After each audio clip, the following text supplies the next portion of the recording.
ಎಲ್ರಿಗೂ ನಮಸ್ಕಾರ. ನಮ್ಮ ಜೊತೆ ಇದ್ದಾರೆ ಚೌಕಿದಾರ.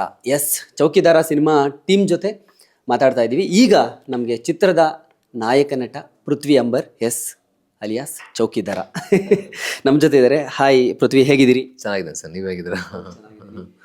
ಹೇಗನ್ಸುತ್ತೆ? ಒಂದು 5 ವರ್ಷ ಜರ್ನಿ ದಿಯಾಯಿಂದ ಶುರುವಾಗುತ್ತೆ, ಅಲ್ಲಿಂದ ಚೌಕಿದಾರವರೆಗೂ ಬಂದು ನಿಂತಿದ್ದೀರಿ.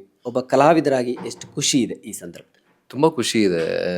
Mainly content oriented, specially performance oriented ಪಾತ್ರಗಳಿಗೆ ನನಗೆ ಅವಕಾಶಗಳು ಸಿಗ್ತಾ ಇದೆ. ಆ್ಯಂಡ್ ಬೇರೆ ಬೇರೆ ರೀತಿಯ ಪಾತ್ರಗಳು ಸಿಗ್ತಾ ಇದೆ, ಅದು ಬಹಳ ಖುಷಿ ಇದೆ. ಆ್ಯಂಡ್ ಬಹಳಷ್ಟು ಜನ ಒಳ್ಳೊಳ್ಳೆ ಕೋ ಆ್ಯಕ್ಟರ್ಸ್ ಜೊತೆ ಕೆಲಸ ಮಾಡುವಂಥ ಕೆಲಸ, ಆ್ಯಂಡ್ ಡೈರೆಕ್ಟರ್ಸ್ ಜೊತೆ ಕಲಿಯುವಂಥ ಅವಕಾಶ ಎಲ್ಲನೂ. ಆ್ಯಂಡ್ ಸ್ಪೆಷಲಿ ಎಲ್ಲ ಆಡಿಯನ್ಸ್ಗೆ ರೀಚ್ ಆದಾಗ, ಎಲ್ಲರಿಗೂ ರೀಚ್ ಆದಾಗ ಅವರು ಕೊಡುವಂಥ ಫೀಡ್ಬ್ಯಾಕ್ ಆಗಿರಲಿ, ಅವರು ಗುರುತಿಸುವಂತಹ ರೀತಿ ಆಗಿರಲಿ, ಅದೆಲ್ಲ ಭಾಳ ಖುಷಿ ಕೊಡ್ತಾ ಇದೆ. Enjoying it.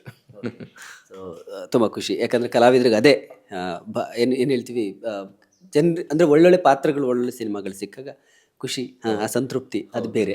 ಸೊ ಚೌಕಿದಾರ ಹೇಗೆ ಶುರುವಾಯಿತು? ಚೌಕಿದಾರ ಪಾತ್ರ ಕಥೆಯ ಒಳಗೆ ಹೇಗೆ ಬಂದ್ರಿ? ಹೇಗಿದು? ಚಂದ್ರಶೇಖರ್ ಬಂಡ್ಯಪ್ಪ ಸರ್ ನನಗೆ ಒಂದಿನ ಮೆಸೇಜ್ ಮಾಡಿದರು. ಮಾರನೇ ದಿನ ನಾನು ಹೋಗಿ, ಅಂದರೆ ನಮ್ಮ ನಿರ್ಮಾಪಕರ ಕಾಲೇಜಲ್ಲಿ ಹೋಗಿ ಕತೆ ಕೇಳಿದೆ. ಕತೆ ಕೇಳಿದಾಗ ನನಗೆ ತೀರಾ ಒಂದು ಒಳ್ಳೆಯ ಸ್ಟ್ರಾಂಗ್ ಮೆಸೇಜ್ ಈ ಕತೆ ಸಿನಿಮಾದ ಮೂಲಕ ಕೊಡುತ್ತೆ ಅನಿಸ್ತು ನನಗೆ. ಅದು ಬಂಡ್ಯಪ್ಪ ಸರ್ ಅವರ ಬರೆಯುವ ಶೈಲಿ ಆಗಿದೆ. ಅವರು ಬೇರೆ ಬೇರೆ ಬೇರೆ ಸಿನಿಮಾಗಳಿಗೂ ಕೂಡ ಬರವಣಿಗೆ, ಅಂದರೆ ಅವ್ರ ಕತೆ ಬರೀತಾರೆ ಅಂದಮೇಲೆ ಅವ್ರ ಸಿನಿಮಾಗೆ ತುಂಬ, ಹೌದು, ಅವ್ರ ಸಿನಿಮಾಗೆ ತುಂಬ ಚೆನ್ನಾಗೇ ಬರೀತಾರೆ ಅಂತ ಆಯಿತು ಆ ನಂಬಿಕೆ. ಆ್ಯಂಡ್ ಆ್ಯಕ್ಚುಲಿ ತುಂಬ ಚೆನ್ನಾಗಿ ಒಂದು 4-5 ಸನ್ನಿವೇಶಗಳಲ್ಲಿ ತೀರಾ ಆಡಿಯನ್ಸಿಗೆ ಒಂದು ಡೈರೆಕ್ಟ್, ಅಂದರೆ ಆಡಿಯನ್ಸ್ ರಿಯಲೈಸ್ ಮಾಡ್ಕೊಳ್ಳುವಂತಹ ಮೆಸೇಜ್ಗಳು ಈ ಸಿನಿಮಾ ಕೊಡ್ತಾ ಇತ್ತು. ಆ್ಯಂಡ್ ನನಗೆ ನನ್ನ ಇನ್ನೊಂದು ಶೇಡನ್ನು ಎಕ್ಸ್ಪ್ಲೋರ್ ಮಾಡುವಂಥ ಅವಕಾಶ ಈ ಸಿನಿಮಾದಲ್ಲಿತ್ತು. ಆ್ಯಕ್ಷನ್ ಆಗಿರಲಿ, ರಾ ಎಲಿಮೆಂಟ್ ಆಗಿರಲಿ, ಅದನ್ನು ಎಕ್ಸ್ಪ್ಲೋರ್ ಮಾಡುವಂಥ ಅವಕಾಶ ಈ ಸಿನಿಮಾ ಕೊಡ್ತಾ ಇತ್ತು.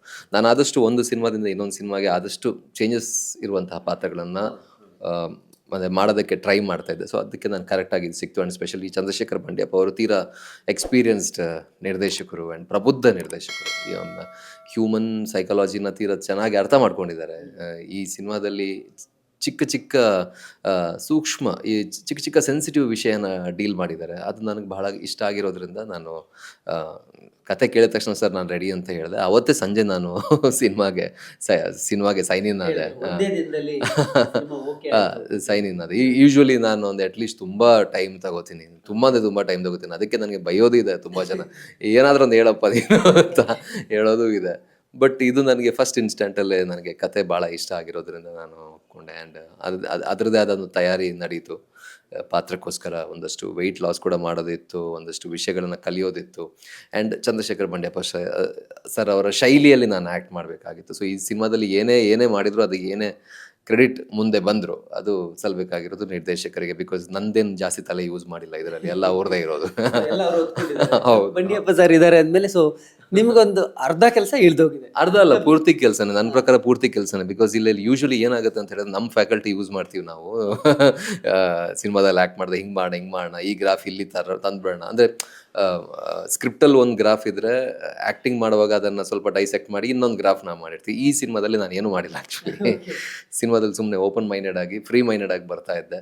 ಏನು ಬೇಕೋ ಅದು ಸರ್ ಹೇಳ್ತಾ ಇದ್ರು. ಇನ್ಫ್ಯಾಕ್ಟ್ ಕೆಲವೊಂದು ಸರಿ ಅವರೇ ಅಭಿನಯ ಮಾಡಿ ತೋರಿಸ್ತಾ ಇದ್ರು, ಈ ರೀತಿ ಮಾಡಬೇಕು. ಸೊ ನಾನು ಅಲ್ಲಿದ್ದೆ, ಅವ್ರು ಹೇಳಿದ್ದನ್ನು ಮಾಡಿದೆ. ಸೊ ಇಲ್ಲಿ ಏನೇ ಕ್ರೆಡಿಟ್ ಬಂದರೂ it goes to Chandrashekar Bandyappa sir. ನಿಮ್ಮ 5 ವರ್ಷ ಸಿನಿ ಜರ್ನಿಯಲ್ಲಿ ಬಹಳ ಖುಷಿ ಆಗೋದು ನಿಮ್ಮದನ್ನು ನಾನು ಬಹಳಷ್ಟು ಚೆನ್ನಾಗಿ ಮಾತಾಡ್ತಾ ಇರ್ಬೇಕಾದ್ರೆ ಹೇಳ್ತೀನಿ. ಅಂದರೆ ಪಾತ್ರಗಳನ್ನು ಆಯ್ಕೆ ಮಾಡೋ ವಿಚಾರ ಬಹಳ ಅರ್ಲಿ ಒಬ್ಬ ಕಲಾವಿದ ಆ ಥರ ಡಿಸೈಡ್ ಮಾಡೋದು. ಇವತ್ತೆಲ್ಲ ಸ್ಟಾರ್ಡಮ್ಮು ಅಥವಾ ಫೇಮ್, ಒಂದು ಕಮರ್ಷಿಯಲ್ ಆಸ್ಪೆಕ್ಟಲ್ಲಿ ಥಿಂಕ್ ಮಾಡೋ ಒಂದು ಏನು ಹೇಳ್ತೀವಿ, ಒಂದು ಆ ಟೈಮಲ್ಲಿ, ಆ ಪೀರಿಯಡಲ್ಲಿ ಇದ್ದೀವಿ ನಾವು. ಸೊ ಹೇಗೆ ನೀವೊಬ್ಬ ಕಲಾವಿದರಾಗಿ ಪಾತ್ರಗಳನ್ನ ಆಯ್ಕೆ ಮಾಡ್ಕೊಳ್ಳೋದು ಹೇಗೆ? ಒಂದು ಕತೆ ನೋಡಿದಾಗ ಇದನ್ನು ನಾನು ಮಾಡಬೇಕು, ಯಾವ ಮೂಮೆಂಟಲ್ಲಿ ನಿಮಗೆ ಸ್ಟ್ರೈಕ್ ಆಗುತ್ತೆ, ಈ ಪಾತ್ರ ನಾನು ಮಾಡಬೇಕು, ಅಥವಾ ಹೇಗೆ ಅದನ್ನು? ಇಲ್ಲ, ನನ್ನ ಪಾತ್ರ ಅನ್ನೋದಕ್ಕಿಂತ ನಾನು ಯೂಶ್ವಲಿ ಆ ಕಂಪ್ಲೀಟ್ ಕತೆ ನೋಡ್ತೀನಿ, ಫುಲ್ ಫಿಲ್ಮ್ ವಿಷಯ ನೋಡ್ತೀನಿ ನಾನು. ಅದು ಬಹಳ ಇಂಪಾರ್ಟೆಂಟ್ ಆಗುತ್ತೆ ನನಗೆ. ಅದ್ರ ಮೇಲೆ ಅದಾದ್ಮೇಲೆ ಪಾತ್ರ ಬಂದೇ ಬರುತ್ತೆ. ಹೌದು, ಒಂದು ಒಂದೇ ರೀತಿಯ ಪಾತ್ರ ಕೂಡ ಮಾಡಬಾರ್ದು ಅನ್ನೋದು ಒಂದು. ಬಟ್ ಆ ಸಿನಿಮಾ ಎಷ್ಟು ಎಫೆಕ್ಟ್ ಮಾಡುತ್ತೆ ಆಡಿಯನ್ಸ್ ನೋಡಿದ ಮೇಲೆ, ಆ ಇಂಪ್ಯಾಕ್ಟ್ ಮಾಡುತ್ತೆ. ಅಂದರೆ ಏನೂ ಇಲ್ಲ ಗುರು ಅಂತ ಅನಿಸ್ಬಾರ್ದು ಸಿನಿಮಾ ಯಾವತ್ತೂ ಕೂಡ. ನನಗೆ ಅದೊಂದು ತೀರಾ ಒಂಥರ ಭಯ. ಅಂದರೆ ಬರೀ ಒಂದು ಎಂಟರ್ಟೈನ್ಮೆಂಟ್ಗೋಸ್ಕರ, and obviously end of the day audience ಬರೋದು ಎಂಟರ್ಟೈನ್ಮೆಂಟ್ಗೋಸ್ಕರನೇ. ಬಟ್ ಅದ್ರ ಜೊತೆ ಆ ಸಿನಿಮಾ ನೋಡಿದ್ಮೇಲೆ ಏನಾದ್ರು ಒಂದು ವ್ಯಾಲ್ಯೂ ಅವ್ರಿಗೆ ಸಿಗಬೇಕು, ಅವರಲ್ಲಿ ಏನಾದರೂ ಒಂದು ರಚನಾತ್ಮಕ ಬದಲಾವಣೆ ಆಗಬೇಕು. ಹಾಗಿದ್ದಾಗ ಮಾತ್ರ ಒಂದು ನಾವು ಅಂದರೆ ಈ ಫೀಲ್ಡಲ್ಲಿ ಇರೋದಕ್ಕೆ ಒಂದು ಇದು ಅಂತ ಹೇಳಿ. ಸೊ ಹಾಗಾಗಿ ಯೂಶ್ವಲಿ ಸ್ಕ್ರಿಪ್ಟ್ ತುಂಬ ಇಂಪಾರ್ಟೆಂಟ್ ಆಗುತ್ತೆ.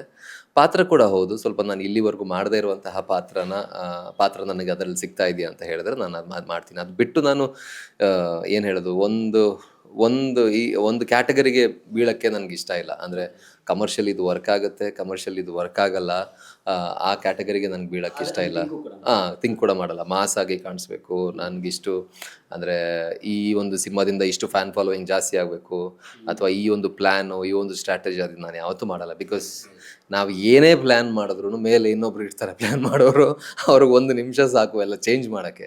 ಸೊ ನಾನು ಆನ್ ಡೈಲಿ ಬೇಸಿಸ್ ಈಗ ಬದುಕ್ತಾ ಇದ್ದೀನಿ. ಅಂದರೆ ಏನು ಬರ್ತಾ ಇದೆ ಅದನ್ನು ಶ್ರದ್ಧೆಯಿಂದ, ಆದಷ್ಟು ಶ್ರದ್ಧೆಯಿಂದ, ನನ್ನ ಕೈಲಿ ಎಷ್ಟಾಗಷ್ಟೇ ಅಷ್ಟು ಶ್ರದ್ಧೆಯಿಂದ, ಅಂದ್ ಆನೆಸ್ಟಿ, ನನಗೆ ಪರ್ಸ್ನಲಿ ಆನೆಸ್ಟಿ ತುಂಬ ಇಂಪಾರ್ಟೆಂಟ್. ಅಂದರೆ ನಾನು ಏನು ಮಾಡ್ತಾ ಇದ್ದೀನಿ ಅದನ್ನು ತೀರಾ ಆನೆಸ್ಟಾಗಿ ಮಾಡೋ ಪ್ರಯತ್ನ ನಾನು ಮೊದಲಿಂದ ಮಾಡ್ತಾ ಬಂದಿದ್ದೀನಿ. ಪ್ರತಿ ಪಾತ್ರದಲ್ಲೂ ಅದು ಎಷ್ಟಾಗುತ್ತೆ ನನ್ನ ಕೈಲಿ ಅಷ್ಟು ಆನೆಸ್ಟಿಯಾಗಿ ಮಾಡ್ತೀನಿ.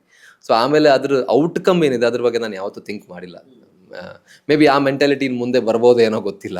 ಬರದೇ ಇರಲಿ, ಲೆಕ್ಕಾಚಾರ ಮಾಡಿಕೊಂಡು ಇದು ಹಿಂಗೆ ವರ್ಕ್ ಆಗುತ್ತೆ, ಇದು ಹಿಂಗೆ ವರ್ಕ್ ಆಗಲ್ಲ ಅನ್ನೋದು ನಾನು ಮಾಡ್ತಿಲ್ಲ. ಬಿಕಾಸ್ ಆಬ್ವಿಯಸ್ಲಿ ಡೈರೆಕ್ಟರ್, ಒಬ್ಬ ನಿರ್ದೇಶಕ ಈ ಕಥೆನ ನಂಬಿ ಮಾಡ್ತಾ ಇದ್ದಾನೆ ಅಂತ ಹೇಳಿದ್ರೆ ಅವ್ರದ್ದೊಂದು ಕ್ಯಾಲ್ಕುಲೇಷನ್ ಇರುತ್ತೆ. So it wholly depends on the team. ಈ ಕ್ರಿಯೇಟಿವ್ ಫೀಲ್ಡ್ ನಾನು ಯಾವಾಗಲೂ ಕೊಲಾಬ್ರೇಟಿವ್ ಫೀಲ್ಡ್ ಅಂತಲೇ ಅಂದ್ಕೊಳ್ಳೋದು. ಇಲ್ಲಿ ಒಬ್ಬನ ಡಿಸಿಷನ್ನೇ ವರ್ಕ್ ಆಗುತ್ತೆ ಅಂತ ನಾನು ಹೇಳಲ್ಲ. ಇದು ಟೀಮ್ ಎಫರ್ಟ್, ಎಲ್ಲರ ಎಫರ್ಟ್ ಕೂಡ ಒಂದು ಒಳ್ಳೆ ಪ್ರಾಡಕ್ಟ್ ಆಗಬೇಕು ಅಂತ ಹೇಳಿದ್ರೆ ಅಲ್ಲಿ ಪ್ರತಿಯೊಬ್ಬರ ಎಫರ್ಟ್ ಕೂಡ ಆನೆಸ್ಟ್ ಎಫರ್ಟ್ ಬೇಕೇ ಬೇಕು. ಅಲ್ಲಿ ಏನಾದರೂ ಡಿಸಾನೆಸ್ಟಿ ಇದೆಯಾ, ವರ್ಕ್ ಆಗಲ್ಲ, ಅಷ್ಟೇ ಸಿಂಪಲ್. ಸಿನಿಮಾ ವರ್ಕ್ ಆಗಿಲ್ವಾ, ಅಲ್ಲಿ ಒಂದು ಸ್ವಲ್ಪ ಡಿಸಾನೆಸ್ಟಿ ಇತ್ತು, ಒಂದು ಸ್ವಲ್ಪ ಕೆಲಸಗಳಿದ್ರು, ಒಂದು ಸ್ವಲ್ಪ ಏನೋ ಕಾಂಪ್ರಮೈಸ್ ಆಗಿ ಮಾಡಿದ್ದಾರೆ ಅಂತ ಅರ್ಥ. ಸಿನಿಮಾ ವರ್ಕ್ ಆಗಿದೆಯಾ, ಅಲ್ಲಿ ಆನೆಸ್ಟ್ ಇತ್ತು ಅಂತ ಅರ್ಥ, ಅಷ್ಟೇ ಸಿಂಪಲ್. ಎಲ್ರಿಗೂ ನಮಸ್ಕಾರ, ನಾನು ನಿಮ್ಮ ಧನ್ಯ ರಾಮ್ಕುಮಾರ್. ಸಿನಿಮಾ ಮಾಹಿತಿಗಾಗಿ ಡೈಲಿ ಮಾಧ್ಯಮ ಫಾಲೋ ಮಾಡಿ, ಶೇರ್ ಮಾಡಿ, ಸಬ್ಸ್ಕ್ರೈಬ್ ಮಾಡಿ, ಸಪೋರ್ಟ್ ಮಾಡಿ.